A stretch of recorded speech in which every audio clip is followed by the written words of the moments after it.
ये कहानी है गर्मी में मिला गरीब को जादुई कुआं। अनिल अपने परिवार के साथ एक गांव में रहा करता था। अनिल के परिवार में उसकी पत्नी सरिता और एक छोटा बेटा मुकुल था।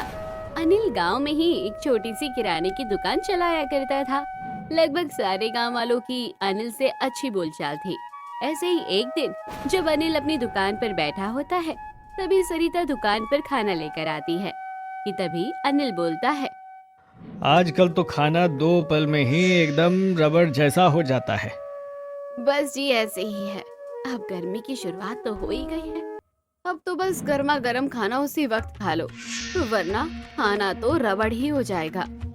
कोई बात नहीं, कल से मैं घर पर ही खाना खाने आ जाया करूंगा।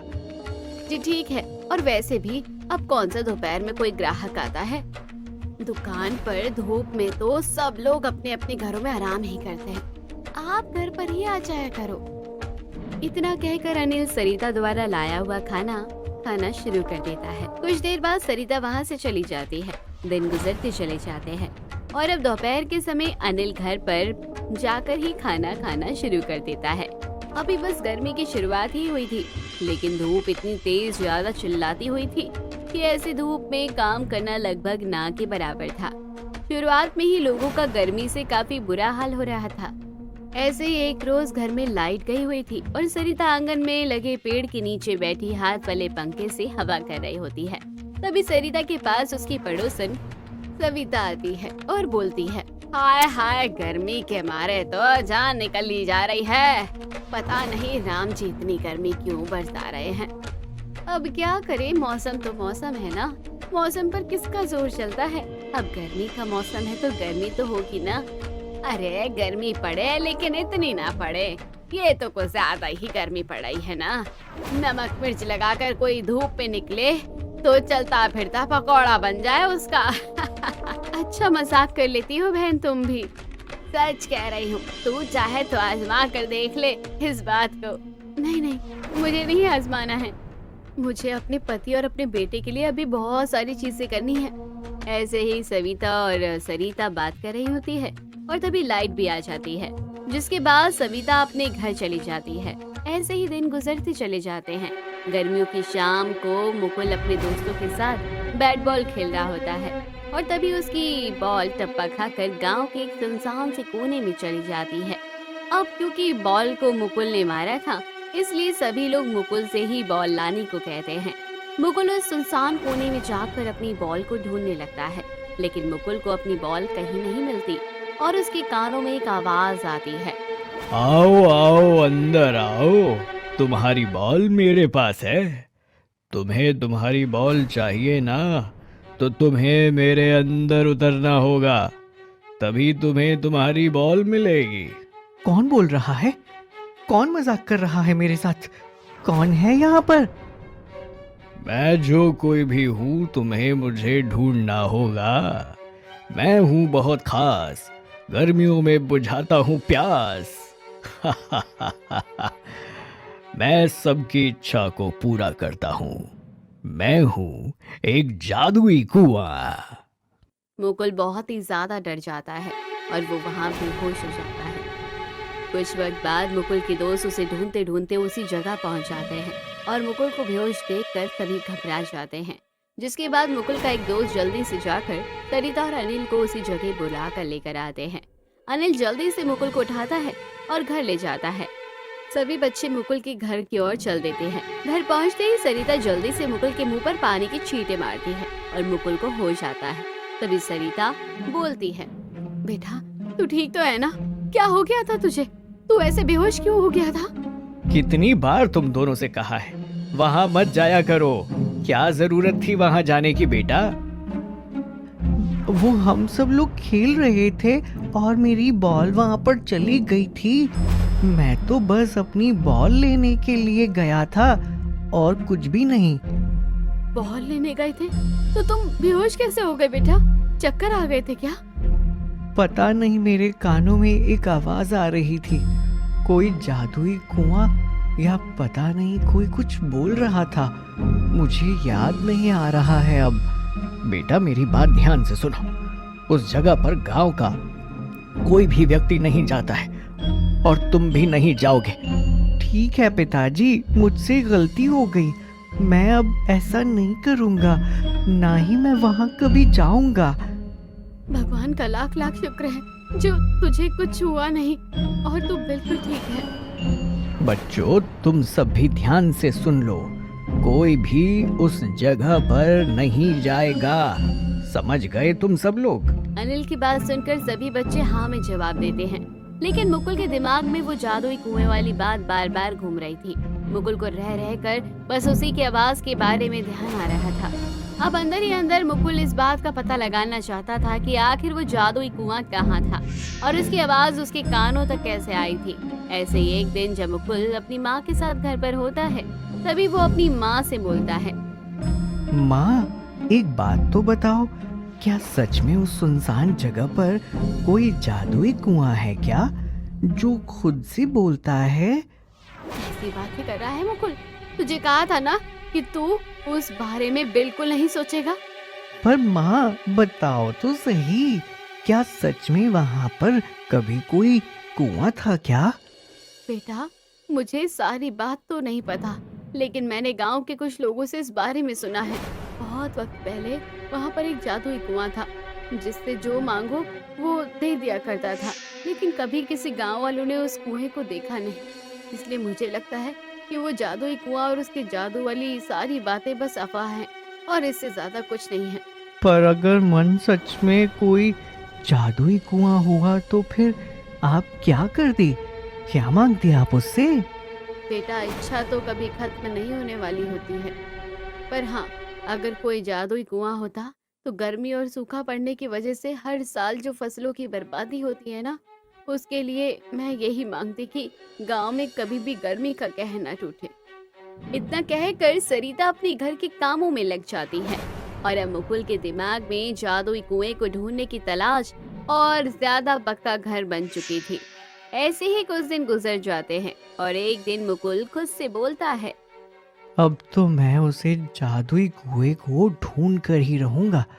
मुझे पक्का यकीन है कि जादुई कुएं के बारे में ये जो सारी बातें मैंने मन से सुनी हैं, वो सारी की सारी सच है। और उस दिन मेरे कानों में उससे जादुई कुएं की आवाज ही आई थी। मुकुल ये सब सोच ही रहा होता है कि तभी सरिता रोती हुई उसके पास आती है और अपनी माँ को ऐसे रोता हुआ देखकर मुकुल घबरा जाता है और अपनी माँ से बोलता है। क्या हो गया माँ, आप ऐसे क्यों रो रही हैं? बेटा, तेरे पिताजी की दुकान में आग लग गई है। पूरी दुकान में सारा सामान जलकर नष्ट हो गया है।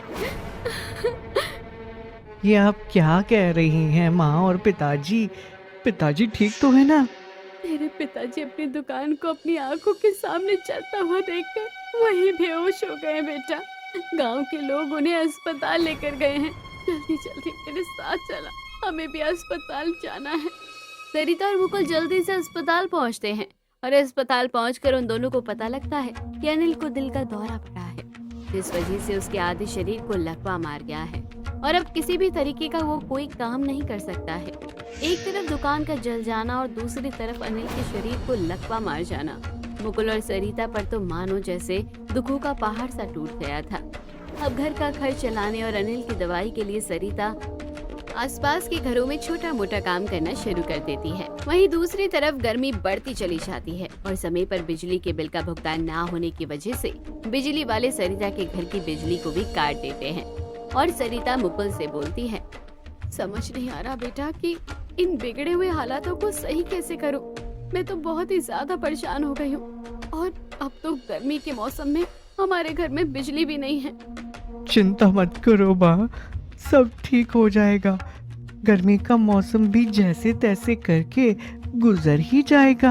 पर बेटा, इतनी घनिष्ठ गर्मी में बिना बिजली के जीवन व्यतीत करना तो सच में बहुत ही ज्यादा असंभव कार्य है। और तेरे पिताजी, वो बेचारे तो खुद से ही हिल डुल नहीं सकते हैं। मैं सारा दिन उन्हें हाथ वाले पंखे से हवा करती रहती हूँ। माँ, अगर आप कहें तो मैं कहीं पर छोटा मोटा काम करना शुरू कर दूं? नहीं बेटा, अभी तो बहुत छोटा है। अभी तुझे कोई काम नहीं मिलेगा। जो कुछ करना है मुझे अकेले ही करना है।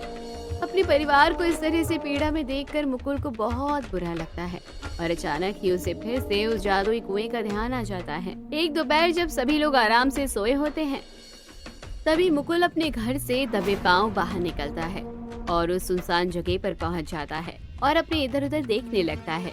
मुकुल काफी दूर तक देखता है, लेकिन उसे कहीं भी कुआं नजर नहीं आता और तभी मुकुल खुद से बोलता है, यहाँ पर तो कोई कुआं नहीं है। कहीं माँ ठीक तो नहीं कह रही थी कि वो कुआं सिर्फ लोगों की अफवाह थी? ना कभी कोई जादुई कुआं था और ना ही कोई जादुई कुआं है। वो ये सब सोच रहा होता है कि तभी उसके कानों में फिर से एक आवाज आती है। क्या हुआ? मुझे ढूंढ रहे हो? कौन बोल रहा है?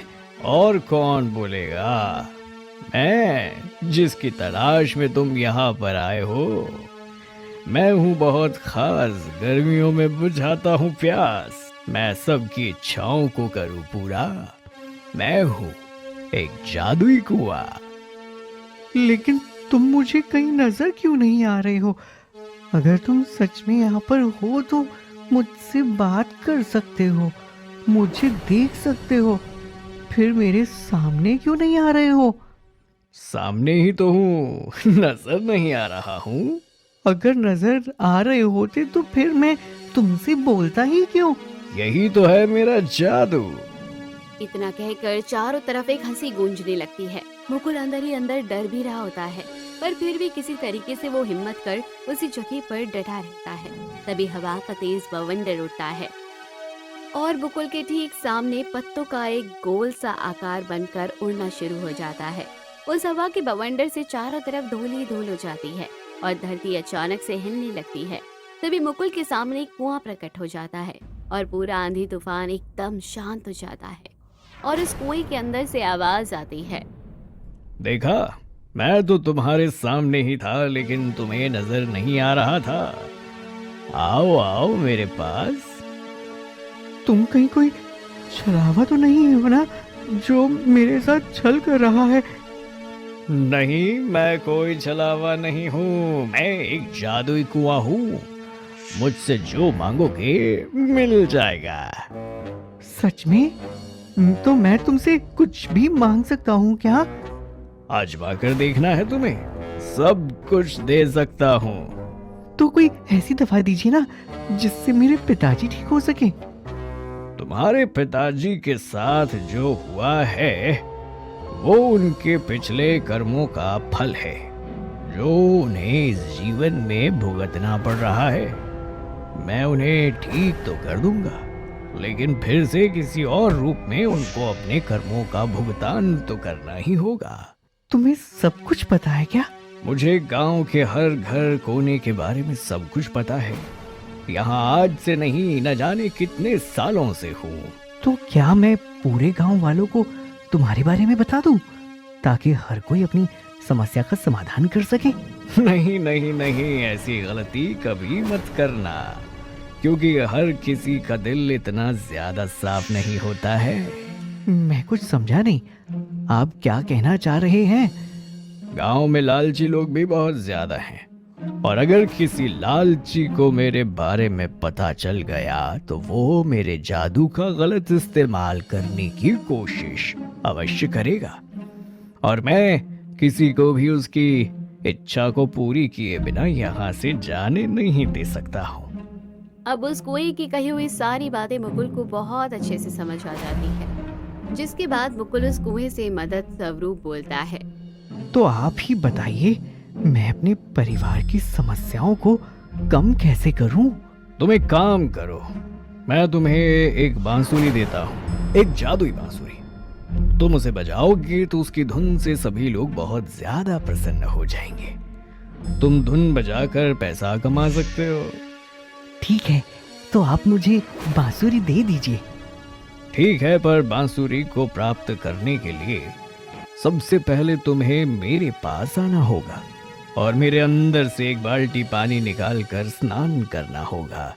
उसके बाद तुम्हारे हाथों में खुद ब खुद वही जादुई बांसुरी प्रकट हो जाएगी।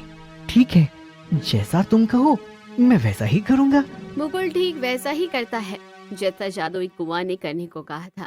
सबसे पहले मुकुल उस कुएं से एक बाल्टी पानी निकालता है और फिर उस कुएं के बाहर ही बैठकर उस पानी से स्नान करता है। इसके बाद मुकुल के हाथों में एक बांसुरी प्रकट हो जाती है और तभी जादुई कुआं बोलता है, जाओ और जाकर हम अपने परिवार की समस्याओं का समाधान करो, और फिर किसी चीज की जरूरत हो तो मेरे पास आ जाना।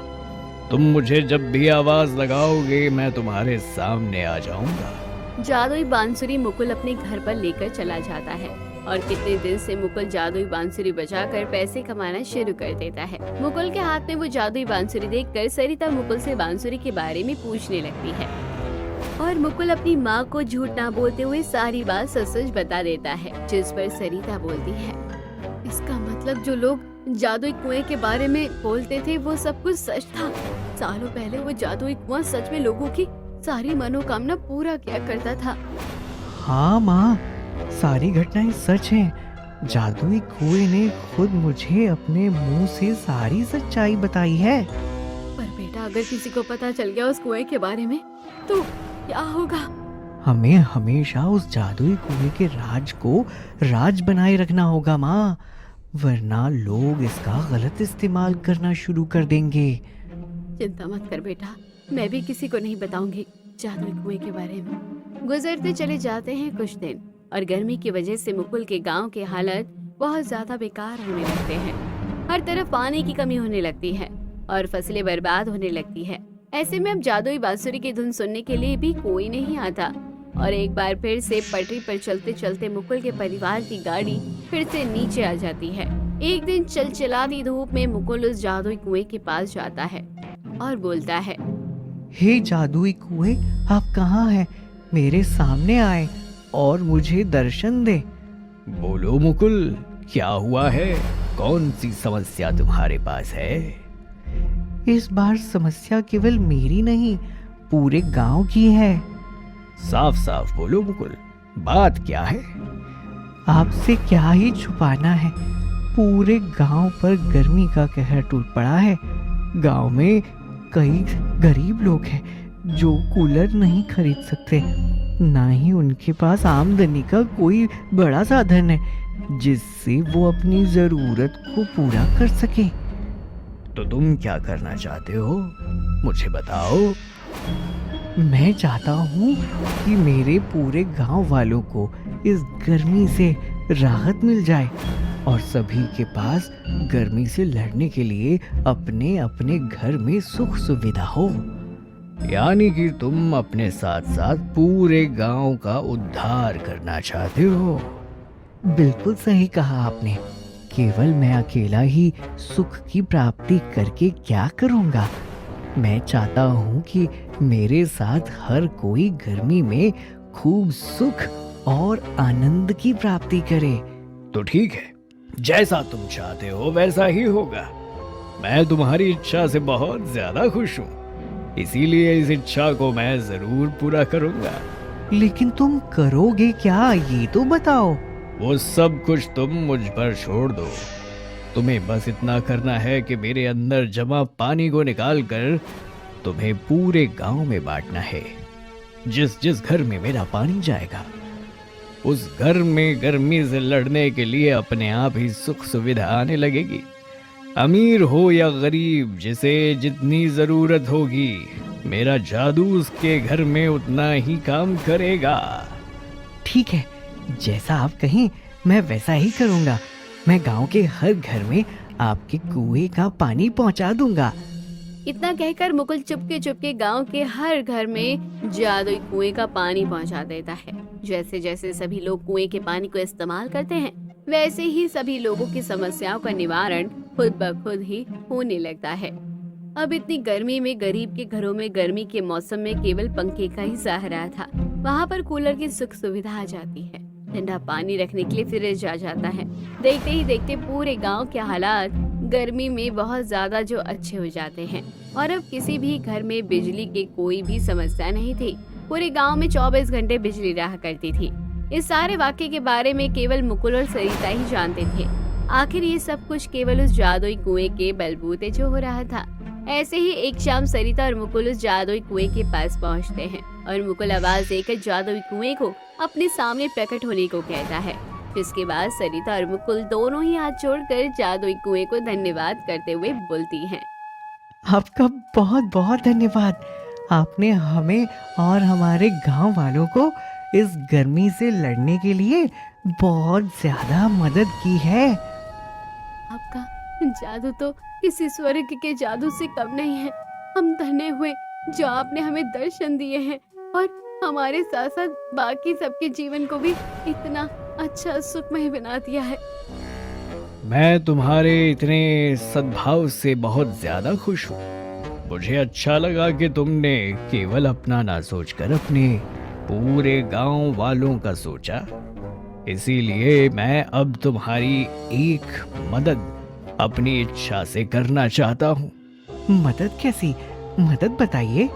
बस तुम्हें इतना ही करना है कि मेरे कुएं का पानी तुम्हें अपने पिता को पिलाना है, जिसके बाद तुम्हारे पिता बिल्कुल ठीक हो जाएंगे और पहले की तरह फिर से काम काज करना शुरू कर देंगे। कुएं की बात सुनकर मुकुल बहुत खुश होता है और जल्दी से अपने घर पहुंचकर जादुई कुएं का पानी अपने पिता को पिलाता है। जिसके बाद अनिल पहले की तरह स्वस्थ और मस्त हो जाता है और फिर से अपना कारोबार करना शुरू कर देता है। और जादुई कुएं का राज हमेशा के लिए बस एक राज बनकर ही रहा करता था। तो दोस्तों, कैसी लगी आपको ये कहानी? कमेंट बॉक्स में जरूर बताइए। चैनल को अब तक सब्सक्राइब नहीं किया तो जरूर कर लीजिए। ये कहानी है गर्मी में गरीब का मटका घर।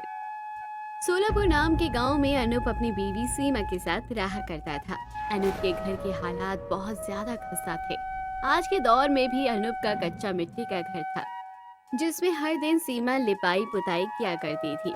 यहाँ तक कि उसके घर में खाने का सामान देखने के लिए बर्तन भी मिट्टी के ही बने हुए थे। अनूप और सीमा दोनों मिलकर अपने घर को चलाने के लिए मटके बनाने का काम किया करते थे।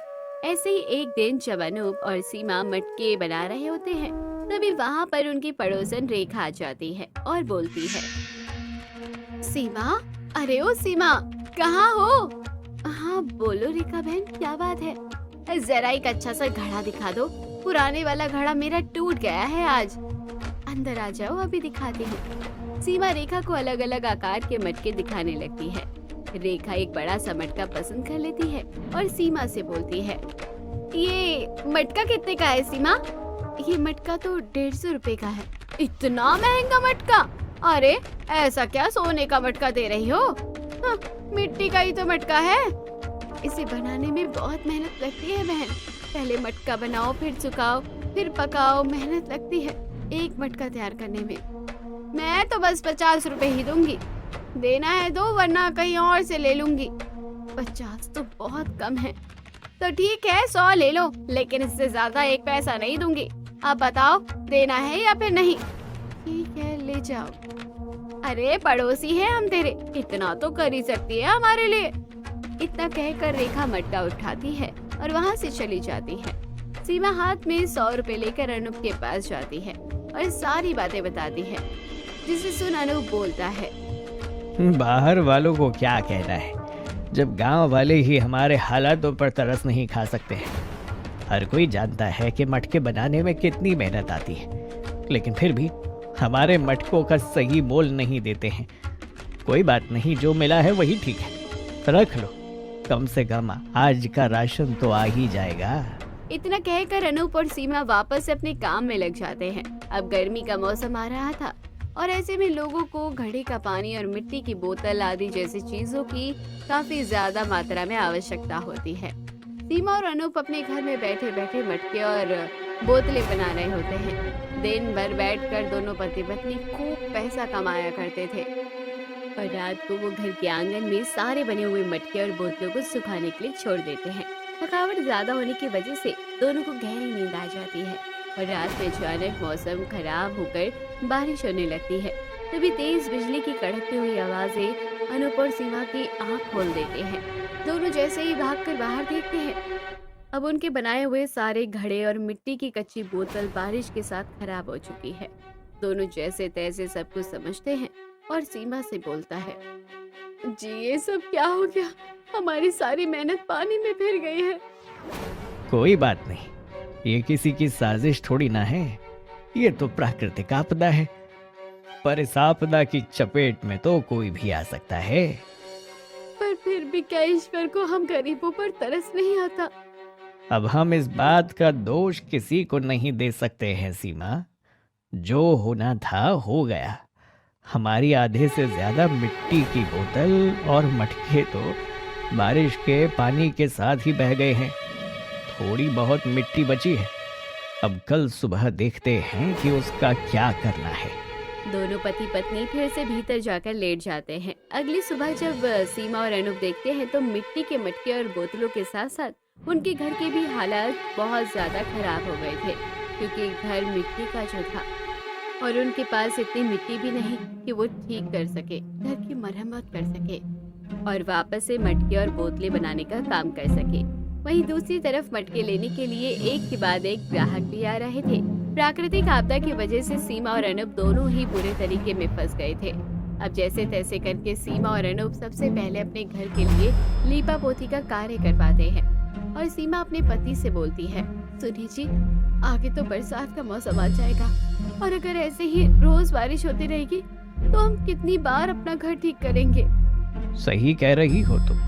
घर ठीक करेंगे या फिर हम मटके बनाने का कार्य करेंगे? मैं भी यही सोच कर परेशान हूँ। मुझे लगता है सबसे पहले अपना घर पक्का करना होगा, उसके बाद ही मटका बनाने का कार्य करना होगा।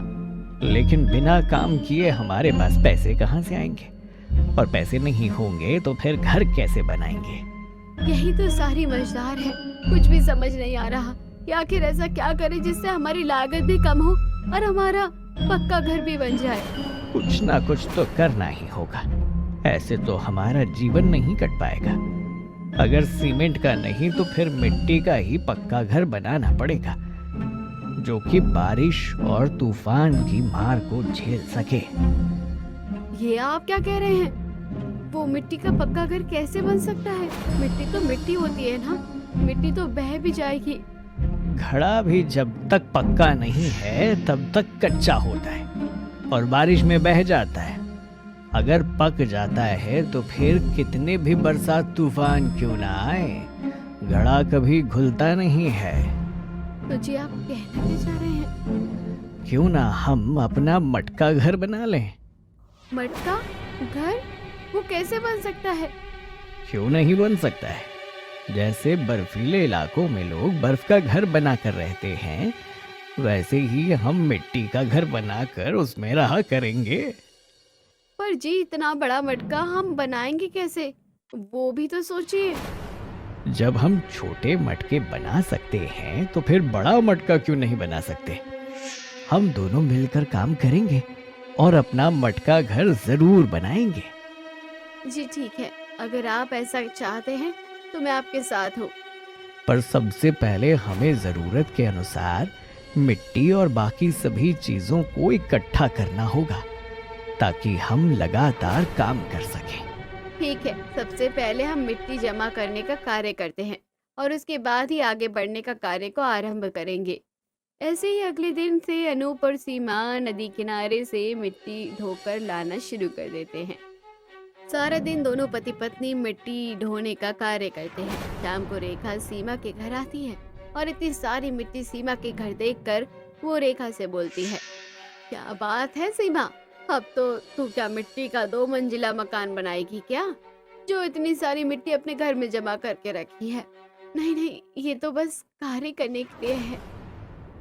अरे कार्य करने के लिए मिट्टी तो तू हमेशा लेकर आती है, पर ये मिट्टी तो कुछ ज्यादा ही है। क्या करें, कच्चा घर है हमारा ना, तो फिर मिट्टी तो हमारे काम आ ही जाती है। कभी कभी मरम्मत भी करनी पड़ती है, तो कभी कोई टूट फूट करनी पड़ती है।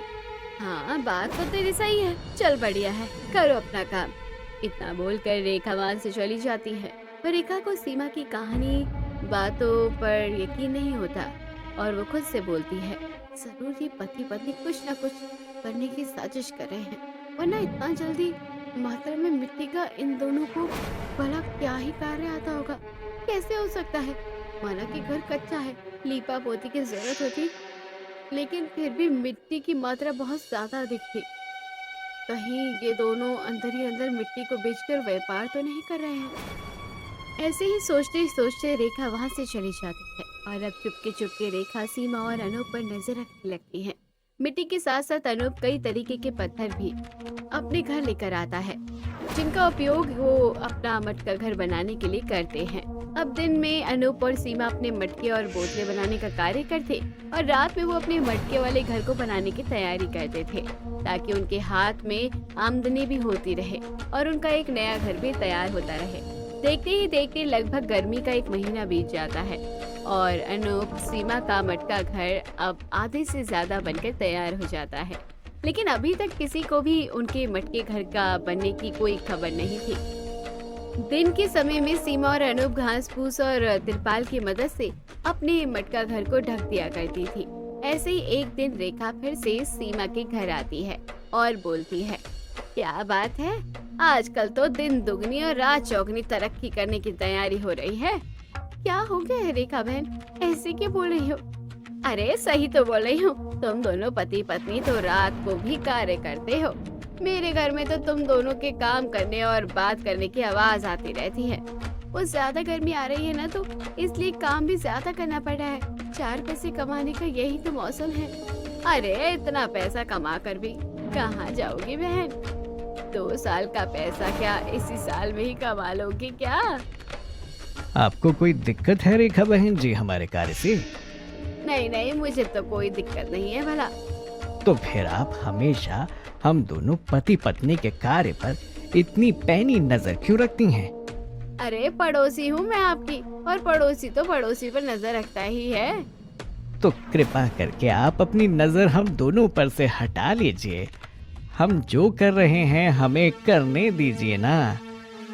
ठीक है, मैं तो बस इसलिए नजर रख रही थी कि कहीं आपको किसी मदद की जरूरत ना हो। मदद की जरूरत होगी तो हम आपको खुद कह देंगे। फिर भी आपने इतना सोचा, उसके लिए आपका धन्यवाद। अनूप रेखा का मुंह बंद करके उसे वहाँ से भगा देता है। रेखा को अनूप की ये बातें बहुत बुरी लगती हैं, लेकिन वो अनूप के मुंह पर कुछ नहीं बोल पाती।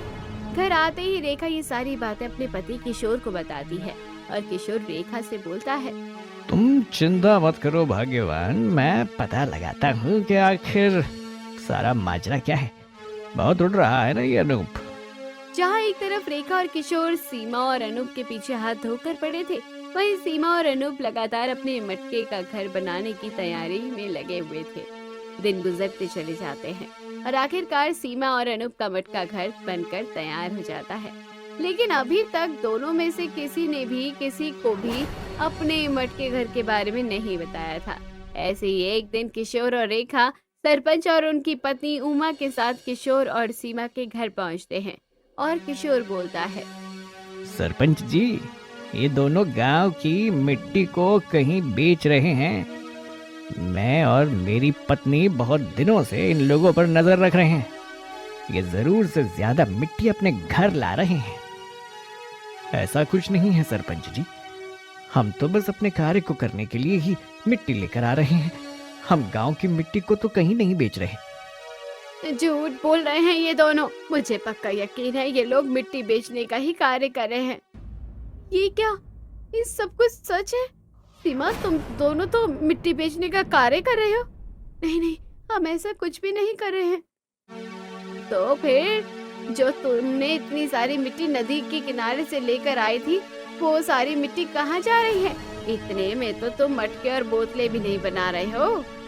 बोलो बोलो, अब क्या जवाब है तुम दोनों के पास इस बात का? है? तिरपाल के नीचे इन्होंने पता नहीं क्या छुपा के रखा हुआ है। इनसे कहिए इस तिरपाल को हटाकर बताइए कि इसके पीछे इन्होंने क्या छुपाया हुआ है। सरपंच जी, इसके नीचे मिट्टी ही है और कुछ भी नहीं है।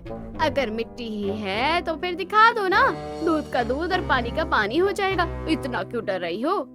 हम डर नहीं रहे हैं, पर हमारे घर के मामले में आप दखलंदाजी क्यों कर रहे हैं? देखो अनूप, सच क्या है झूठ क्या है, ये सारी बात तो इस ट्रिपल के उठने के बाद ही पता चलेगी। बेहतर यही होगा कि तुम सबको बता दो कि आखिर इसके नीचे तुमने क्या छिपा रखा है, ताकि अगर तुम सच्चे हो तो तुम्हारी सच्चाई सबके सामने आ सके। जी, मुझे लगता है कि आपको सब बता देना चाहिए। अब इस बात को और छुपाकर कोई फायदा नहीं है। ठीक है सीमा, जैसा तुम कहो। वैसे भी लगभग अभी बनकर तैयार हो ही गया है। इतना कहकर अनूप और सीमा दोनों ही सबसे पहले तिरपाल हटाते हैं और उसके बाद घास फूस हटाते हैं और सभी के सामने अनूप और सीमा का बनाया हुआ मटका घर खुलकर सामने आ जाता है। इतना बड़ा मटका घर को देखकर सभी लोग ज्यादा हैरान हो जाते हैं और सरपंच जी बोलते हैं, ये क्या करिश्मा है? ये तुमने क्या बनाया है? इतना बड़ा मटका, इसे बनाने में तुमने कितना समय लगाया होगा? यही तो हमारा मटका घर है, जो इसी को बनाने में हम इतनी ज्यादा मिट्टी अपने घर में जमा कर रहे थे। ये तो सच में बहुत ही अद्भुत लग रहा है। आखिर तुमने इतना बड़ा मटका घर कैसे बना लिया? क्या करें, हमारा कच्चा मिट्टी का घर बार बार प्रकृति की वजह से खराब हो रहा था। इसीलिए मैं और सीमा ने मिलकर अपना मटका घर बनाने का फैसला किया था। हम दिन में अपना मटका घर बनाने का कार्य करते थे और रात में अपना खुद का मटका घर बनाते थे। इसीलिए तुम पति पत्नी रात भर जाग कर इतनी ज्यादा मेहनत कर रहे थे। जी हाँ, इसलिए हम इतनी मेहनत कर रहे थे और हमारे द्वारा लाई हुई सारी मिट्टी हमारे मटके घर को बनाने में ही इस्तेमाल हुई है। भाई मानना पड़ेगा अनूप, तुम्हारे हाथों में तो सचमुच में बहुत बड़ा हुनर है। आज से पहले मैंने ऐसा कभी कुछ ना तो देखा है, ना ही सुना है, ना ही किसी को ऐसा करने के बारे में सोचते हुए देखा है। अगर तुम बुरा ना मानो तो क्या हम तुम्हारे इस मटके घर में प्रवेश करके एक बार देख सकते हैं? ये भीतर में कैसा लगता है? बिल्कुल, आप जरूर इसके अंदर जा सकते हैं। इसमें 2 से 4 लोग आराम से रह सकते हैं। तो ठीक है, पहले मैं और उमा इसके अंदर जाएंगे, उसके बाद रेखा और किशोर इसे अंदर से देख लेंगे। इतना कहकर सरपंच जी अपनी पत्नी के साथ सबसे पहले मटके घर के अंदर प्रवेश करते हैं। मटका घर अंदर से बहुत ही ज्यादा ठंडा और सुंदर था। सरपंच और उमा दोनों को ही मटका घर बहुत पसंद आया और बाहर वो आ जाते हैं। जिसके बाद रेखा और किशोर भी मटके घर के अंदर जाते हैं। मटका घर के अंदर मिट्टी ही मिट्टी होती है और छोटी छोटी कई चीजें बना कर रखी हुई होती हैं, जो कि रोजमर्रा की जरूरत के अनुसार बनाई गई थी। अब किशोर और रेखा को अपने किए हुए शक का पछतावा होने लगता है। दोनों मटका घर से बाहर आते हैं और सीमा और अनूप से बोलते हैं, हमें माफ कर दो सीमा, हमने तुम दोनों पति पत्नी के ऊपर बहुत शक किया, जबकि तुम दोनों तो बस अपना घर ही बना रहे थे। मतलब मेरा मतलब है कि मटका घर बना रहे थे। हमें लगा था कि तुम गांव की मिट्टी को दूसरे गांव वालों को या शहर वालों को बेच रहे हो और धन कमा रहे हो, इसीलिए हमने तुम दोनों को इतना ज्यादा बुरा भला कहा। हमें माफ कर दो। जी कोई बात नहीं, एक ना एक दिन तो हमारे मटका घर का सबके सामने सच आना ही था। आज नहीं तो कल सबको पता ही लग जाता। और अच्छा हुआ कि सरपंच जी खुद ही अपनी पत्नी के साथ हमारे घर आ गए, वरना मैं तो यही सोच रहा था कि मटका घर बनाने के बाद सबसे पहले सरपंच जी और उनकी पत्नी को ही इसमें बुलाएंगे। भाई हम तो बहुत खुश हैं, पहली बार हमारे गांव में किसी ने इतना अद्भुत और सुंदर कार्य किया है। सच में। और सरपंच जी शहर में बहुत बार घूमने के लिए गए हैं, हमने वहाँ पर भी ऐसा कुछ कभी नहीं देखा है। हमें लगता है कि तुम्हें अपनी इस कारीगरी को ऐसे ही जारी रखना चाहिए। शहर से हमारे कुछ मित्र हमसे मिलने के लिए आते ही रहते हैं, हम उन्हें जरूर तुम्हारे हाथों की इस कारीगरी को दिखाएंगे। और इतना बड़ा तो बिल्कुल नहीं, लेकिन इससे एक छोटा सा मटका घर जिसमें मैं इन गर्मियों के मौसम में अपने घर के आंगन में बैठ सकूं और गर्मी का मजा ले सकूं, क्या तुम मेरे लिए बना दोगी? बिल्कुल बना दूंगी, कैसी बात कर रही हैं आप? आपके लिए तो कुछ भी करना होगा तो हमारे लिए वो सौभाग्य से भरा होगा। अब ऐसे ही पूरे गांव में सीमा और किशोर के हाथों के बने हुए मटका घर का खूब चर्चा होने लगता है। पूरे गांव वाले एक एक करके सीमा और अनूप के घर मटका घर को देखने के लिए पहुंच जाते हैं। और जो कोई भी मटका घर को देखता तो उसकी खूब तारीफ करता। अब उमा के कहने पर अनूप और सीमा मिलकर उनके घर पर भी एक छोटा सा मटका घर बना देते हैं, जिसमें दो लोग आराम से बैठकर गर्मी की शाम का मजा ले सके। दिन गुजरते चले जाते हैं। एक दिन सरपंच के कुछ शहरी दोस्त सरपंच से मिलने गांव आते हैं। सरपंच बिना किसी देरी किए जल्दी से अपने शहरी दोस्तों को अनूप द्वारा बनाए हुए मटका घर के बारे में बताता है और फिर उसे दिखाने के लिए अनूप के घर ले जाता है। और फिर सभी में से बंसी नाम का एक आदमी बोलता है, बहुत ही कमाल का कार्य किया हुआ है। सच में शहर में तो ऐसे कारीगरों का मिलना बहुत ही मुश्किल है। आपका बहुत शुक्रिया साहब। अगर तुम चाहो तो अपनी इस कारीगरी को और भी ज्यादा आगे ले जा सकते हो। शहर में काम करके मैं कुछ समझा नहीं साहब, आप क्या कहना चाहते हैं? कहने का भाव ये है कि जिस तरीके से तुमने ये मटका घर बनाया है वैसे ही तुम और भी कई आकार की चीजें बना सकते हो और तुम्हारे जैसे कारीगर को शहर में अपनी मेहनत का अच्छा दाम भी मिल जाएगा। अगर तुम कहो तो मैं तुम्हें काम दिलवा सकता हूँ। अरे सोच क्या रहे हो अनूप, हाँ बोल दो। बहुत अच्छा मौका मिल रहा है तुम्हें अपना भविष्य सुधारने का। जी सही कह रहे हैं सरपंच जी, सारा जीवन हमने मिट्टी में होकर ही तो बिताया है और अगर हम हमारे इस कार्य को अपने बलबूते पर और अच्छा करने के लिए करें जिससे हमें कार्य मिल रहा हो तो उसे मना मत कीजिए। जी ठीक है, अगर आप सब लोग ऐसा चाहते हैं तो मैं राजी हूँ, लेकिन मैं फिर भी रहूंगा अपने इस मटके के घर में ही। मुझे पक्के मकान में तो नींद ही नहीं आएगी। और इस तरह अनूप को मटका घर के निर्माण के बाद उसका पूरा जीवन बदल जाता है। अब अनूप शहर में जाकर और अन्य आकारों के घर बनाना शुरू कर देता है जिससे उसे अच्छे पैसे मिलते हैं और देखते ही देखते अनूप और सीमा का जीवन पहले से भी बहुत ही ज्यादा सुधर जाता है और पूरे गांव में दोनों का खूब नाम होता है।